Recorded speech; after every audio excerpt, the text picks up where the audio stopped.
Hello everyone. चलिए points of topology की problem section में बात करते हैं। आज नेक्स्ट प्रॉब्लम की ए बराबर हमें सेट दिया है x, y such that A set दिया x, y such that mod x less than 1 and mod y less than 1। ये सेट दिया होगा, ठीक है। Mod x less than 1 mod y, तो मॉड x लेस देन 1 तो यानी कि y एक्सिस के पैरेलल x बराबर अल्फा, ठीक है, और x एक्सिस के पैरेलल y बराबर अल्फा।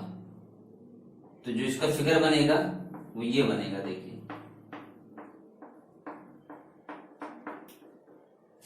ये मॉड x लेस देन 1 का है और मॉड y लेस देन 1 ये,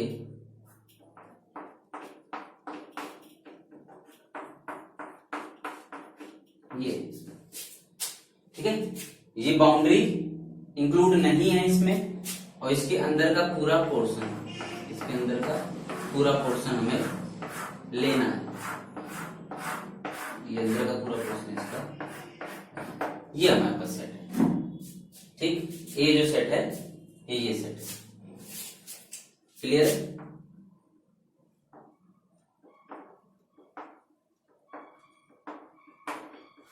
जिसकी बाउंड्री इंक्लूड नहीं है।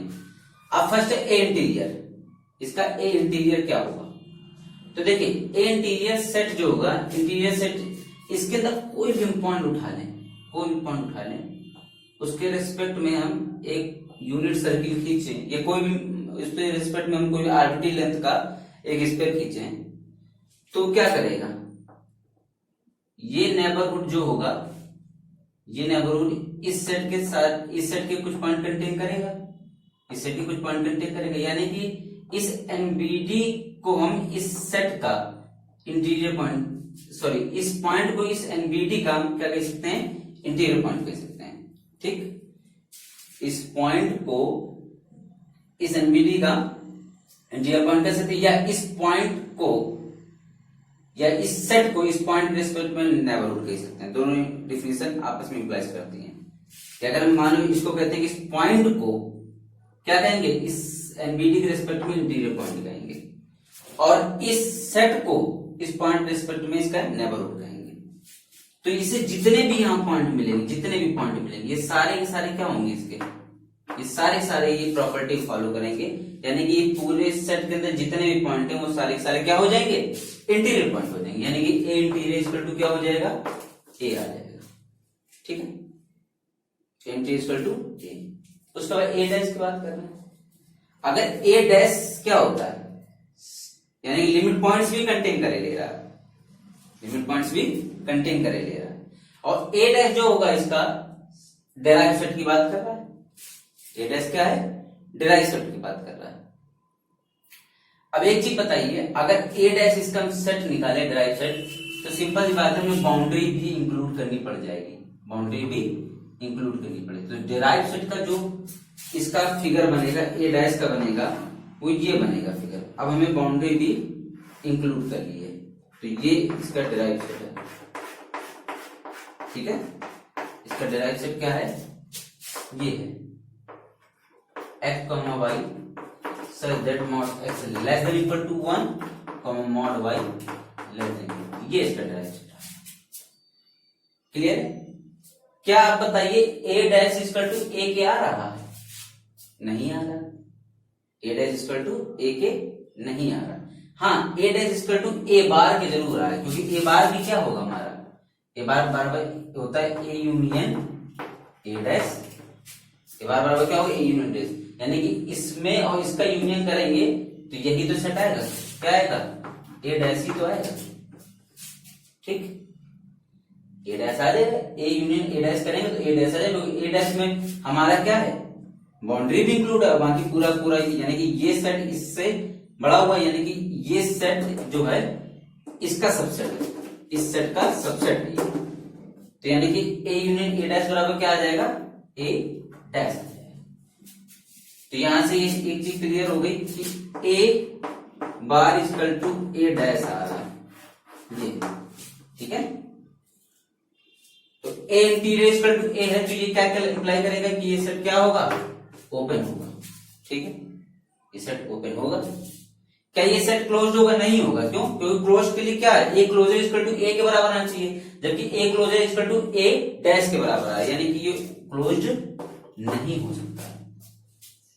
क्लोज के केस में हम बता रहे क्या होना चाहिए, क्लोज के केस में ए क्लोजर इक्वल टू ए जब होता है तब इंप्लाइज करता है क्लोज्ड, तब इंप्लाइज करता है क्लोज्ड। ठीक है, तो ये क्लोज तो है नहीं, क्योंकि A closure equal to A dash आ रहा है, डायरेक्ट सेट क्लोजर उसका डायरेक्ट सेट के बराबर आया जरा।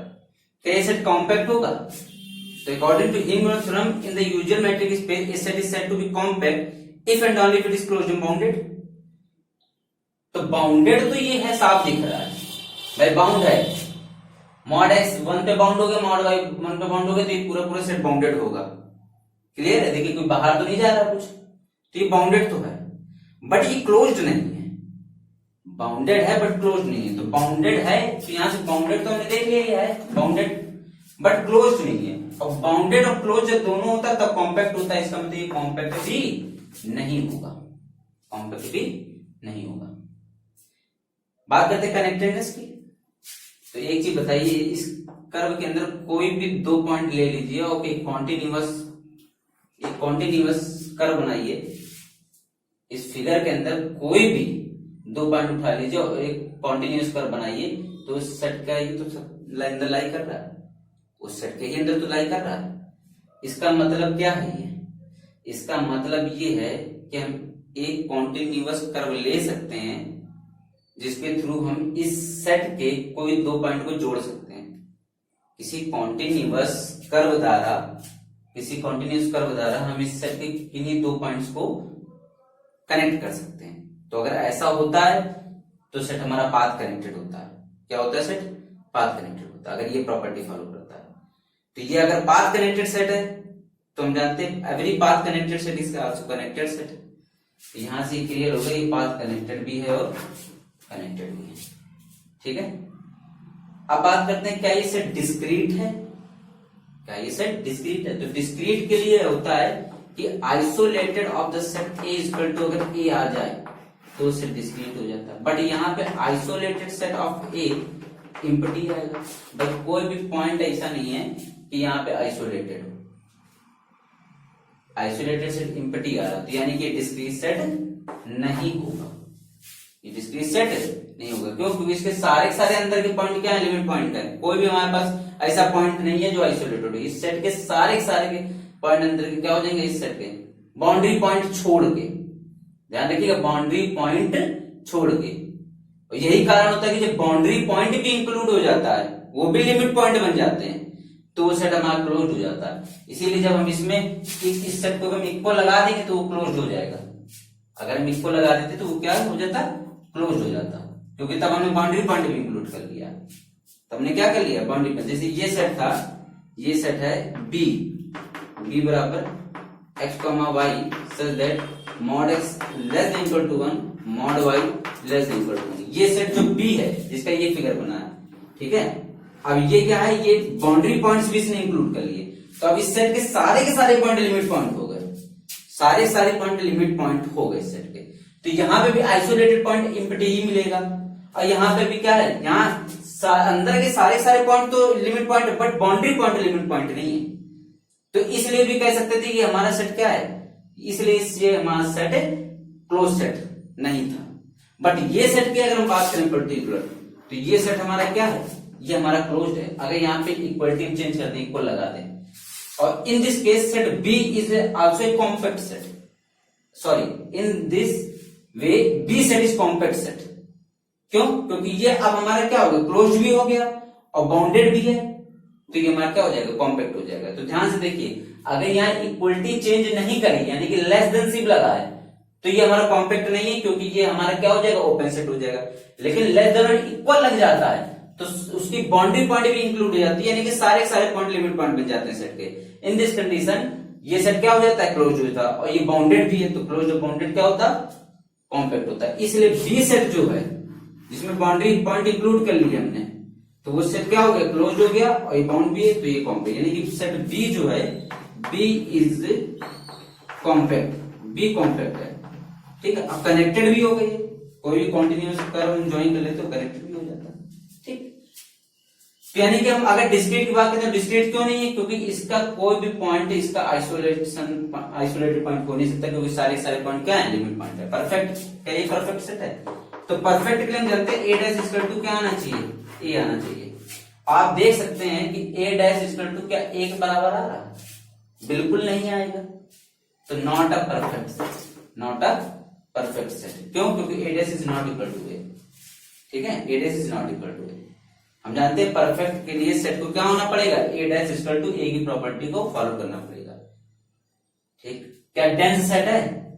ये सेट डेंस होगा, तो डेंस के लिए हम जानते हैं कि अगर ये सेट डेंस होता तो ए क्लोजर इक्वल टू क्या आ जाता, आर स्क्वायर जाता। कभी नहीं हो सकता डेंस, कभी भी डेंस नहीं होगा, ठीक है। यानी कि not a dense set, not a dense set, clear है।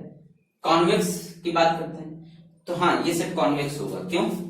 ये कॉन्वेक्स इसलिए होगा, कोई भी हम यहाँ पॉइंट ले लें, कोई भी पॉइंट ले लें और उनके बीच की लाइन खींचे, ये हमेशा कर्व के अंदर ही लाई करेगी, कोई भी कर्व के बाहर नहीं जाएगी कभी, ठीक है, कभी भी कर्व के बाहर नहीं जाएगी। तो यानी कि कॉन्वेक्स भी होगा, ठीक है। तो यानी कि हमने कौन कौन सी प्रॉपर्टी डिस्कस करी, ए इंटीरियर इक्वल टू ए की प्रॉपर्टी, कनेक्टेड, कॉम्पैक्ट, क्लोज, सारी प्रॉपर्टी हमने टोपोलॉजिकल जितनी भी प्रॉपर्टी होती है डिस्कस कर ली। और इसी में लेस देन था तो हमने देखा कि लेस देन के केस में इनइक्वलिटी में कॉम्पैक्ट नहीं था, बट जैसे ही हमने इसका क्लोजर सेट लिया तो वो क्या हो जाएगा, क्योंकि उसमें सारे सारे लिमिट पॉइंट जो होंगे बाउंड्री पॉइंट में इंक्लूड हो जाएंगे, तो यानी उस कंडीशन में क्लोज हो जाएगा, तब ये कॉम्पैक्ट भी सेट हो जाएगा। Thank you for watching this video.